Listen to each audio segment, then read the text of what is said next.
So, how do you acquire your first deal with no money down?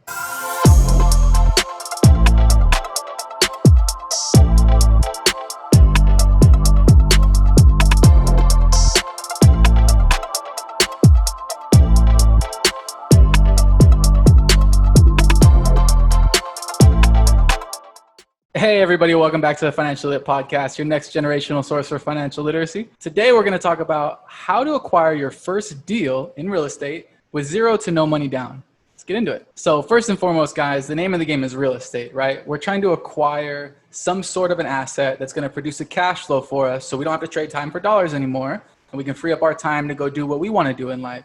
So the first thing is, how are we going to acquire real estate with zero to no money down? Well, the first myth that you got to understand is that there's no such thing as no money down. Nobody's going to give you a piece of real estate or exchange something with you or loan you money without an exchange of some sort of value for a repayment. Now, it might not be a repayment right away. It might be a repayment in the future. But the point is there's some sort of exchange that's going to happen along the way for you to be able to get that money. Now, rule number 2 is that it's not about how much money that you have. It's actually more about the deal. How much does that deal produce for you? And you might be thinking, well, how am I going to acquire that deal if I don't have enough money to get in that deal in the first place? Which brings us to step number 3. OPM. We got to get other people's money. And I'm not speaking about like, go to all your friends and family in an MLM kind of a standpoint. I'm talking about the banks. The Federal Reserve dropped the reserve ratio to 0%.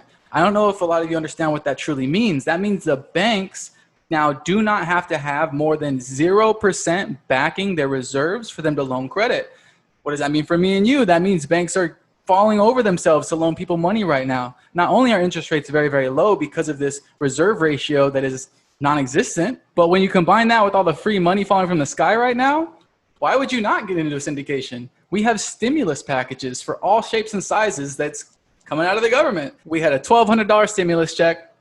If you lost your job and unfortunately you had to apply for unemployment, you had an extra $600 a week thanks to the CARES Act. That's now over, and I believe the CARES Act dropped that down to an extra $300 a week for anybody involved. But they're postulating to give us another $1,200 as a stimulus, not to mention the small business stimuluses that are still ongoing. If you have a small business, you can apply for SBA loans. You can apply for, there's so much money out there for people like me or you or small business owners to take advantage of so that they can get into a syndication.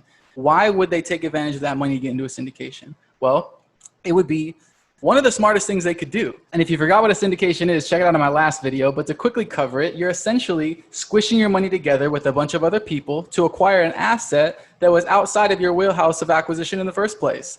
Fancy way of saying you couldn't afford it. We all can afford it together. We all pushed our money together to get it. We acquired it. It remits cash flow for everybody involved. And we rinse, lather, repeat. And this is powerful because for the first time in history, you can use non-accredited funds to acquire real estate acquisitions via trust. This is an elite strategy typically reserved for accredited investors. As in, you literally had to have accredited investor status to be able to participate in vehicles like that. Have you ever heard of a REIT? A real estate investment trust, REIT? That's a game a lot of the wealthy play to get a good return on their money. But unfortunately for me and you, we're not allowed to participate in those games because we don't have accredited investor status. And if you remember from one of my previous videos, to be an accredited investor, you have to make $250,000 a year provable on your tax returns 2 years in a row.